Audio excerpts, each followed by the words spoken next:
بسم اللہ الرحمن الرحیم۔ آپ دیکھ رہے ہیں منگلا ٹریولز۔ میں عبد المنعم آپ کو ویلکم کرتا ہوں۔ میں امید کرتا ہوں کہ آپ ٹھیک ہوں گے۔ کویت کے 31 ممالک پر پابندی کے فیصلے کے حوالے سے اس کا ریئیکشن آنا سٹارٹ ہو گیا ہے، اور ٹریول اینڈ ٹورزم بورڈ کے چیئرمین نے حکومت کویت کے اس فیصلے کو بالکل ہی مسترد کر دیا ہے۔ اور اس حوالے سے میں آپ سے یہ بھی ڈسکس کروں گا کہ 31 ممالک پر پابندی کے فیصلے کا کویت ایئر لائنز کے شعبے پر کتنے بہت ہی منفی اثرات ہوئے ہیں، اس حوالے سے ڈیٹیل پہ ڈسکس کیا جائے گا۔ میری آپ سے گزارش ہے، اگر آپ منگلا ٹریولز پر نئے ہیں اور آپ نے ابھی تک منگلا ٹریولز کو سبسکرائب نہیں کیا تو میری آپ سے گزارش ہے، برائے مہربانی منگلا ٹریولز کو سبسکرائب کر لیں۔ 31 ممالک کا جو ڈیسیژن ہے کویت گورنمنٹ کی طرف سے، یہ انتہائی نامناسب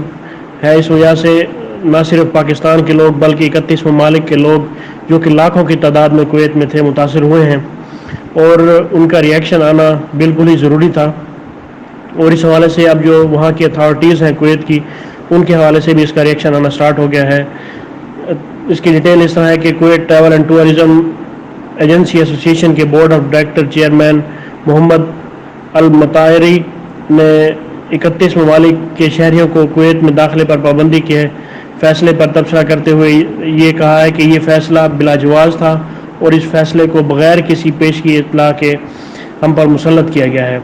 انہوں نے یہ واضح کر کے کہا ہے کہ اس فیصلے کا گہرائی سے مطالعہ نہیں کیا گیا، اور یہ فیصلہ بین الاقوامی منظرنامے پر کویت کی جو ساکھ ہے، اس کی سالمیت کے حوالے سے انتہائی خطرناک تھا۔ اور انہوں نے یہ بھی واضح کیا کہ کووڈ-19 بحران کے دوران مسافروں کے مفادات کے لیے پروازوں کی منسوخی اور داخلے پر پابندی جیسے فیصلے پوری دنیا میں کسی نے نہیں لیے۔ اس حوالے سے جزیرہ کی شائع کردہ خبر کے مطابق اس نازک صورتحال میں جب ہفتے کی صبح کویت بین الاقوامی ہوائی اڈے پر کمرشل پروازوں کا آغاز ہونا تھا، اور مسافروں کو اس کی پیشگی اطلاع دیے بغیر ہی اچانک ان کے داخلے پر پابندی کا فیصلہ جاری کیا گیا، جبکہ کمرشل پروازوں کے آغاز کی تاریخ 1.5 ماہ پہلے ہی طے کی جا چکی تھی۔ تو یہ ایک انتہائی ابرپٹ اور بالکل ہی جلدی میں کویت گورنمنٹ کا ڈیسیژن تھا، اور اس حوالے سے اس کو ریوزٹ کرنا ضروری ہے۔ اس حوالے سے جو کویت ایئر لائنز پر اس کا کیا اثر پڑتا ہے، اس میں یہ ہے کہ کویت کی جانب سے جو 31 ممالک کا پابندی کے فیصلہ ہوا ہے، اس پر کمرشل پروازوں پر عائد پابندی کے فیصلے سے سفری اور سیاحت کی جو ایجنسی ہیں ان میں ایک الجھن سی پیدا ہو گئی ہے، کیونکہ اس فیصلے کے نتیجے میں ایئر لائنز کو جو نقصانات اٹھانے پڑیں گے اس کا ازالہ کرنا ہی ناممکن ہے، اور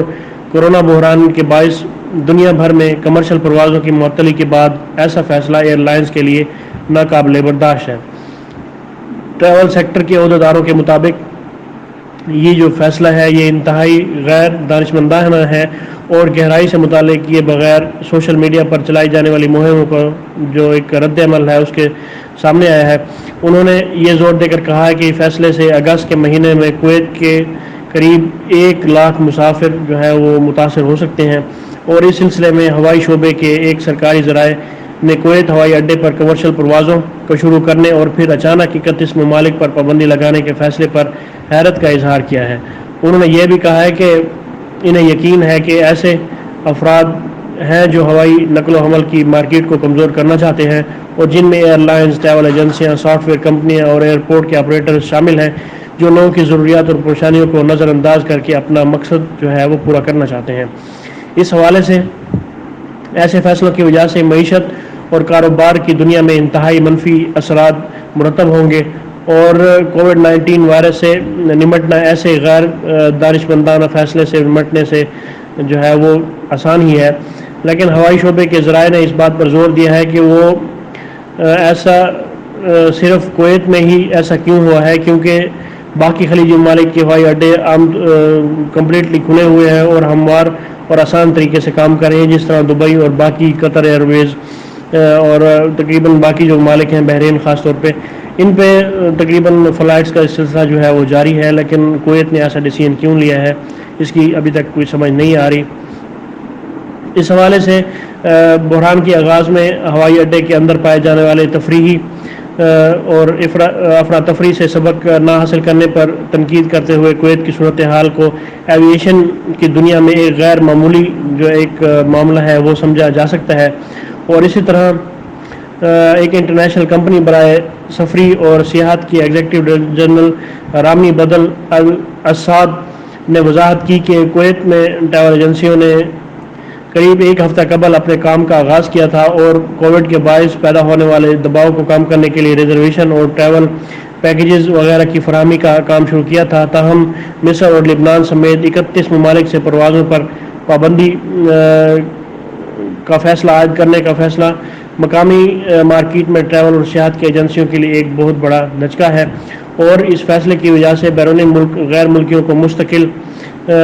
مستقبل میں کویت واپس آنے کا جو آپشن ہے وہ ضائع ہونے کے خوف سے منسوخ کرنے یا اپنے سفر کے فیصلے پر دوبارہ غور کرنے پر مجبور کیا گیا. اور اس حوالے سے ٹکٹنگ آفس کے سی ای او نے کہا ہے کہ یہ فیصلہ مقامی مارکیٹ میں سیاحت اور ٹریول ایجنسیوں کے لیے تباہ کن اقدام ہے, خاص طور پر اس وقت جب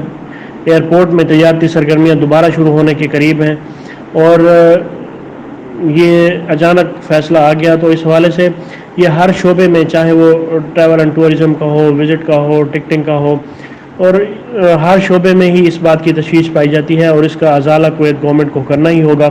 کیونکہ اس کا جو نقصان ہونا ہے وہ نہ ہی ٹریولر برداشت کر سکتے ہیں اور نہ ہی ٹریول اینڈ ٹورزم کے جو آپریٹر ہے وہ برداشت کر سکتے ہیں. تو یہ ایک امپورٹنٹ اپڈیٹ تھی جو آپ سے ڈسکس کرنی تھی. اسے برائے مہربانی اپنے دوستوں میں شیئر کریں تاکہ اس اپڈیٹ کو زیادہ سے زیادہ لوگوں میں آگاہ کیا جا سکے. مجھے اگلی ویڈیو تک کے لیے اجازت دیں. اللہ پاک ہم سب کا حامی ناصر ہو. اللہ حافظ.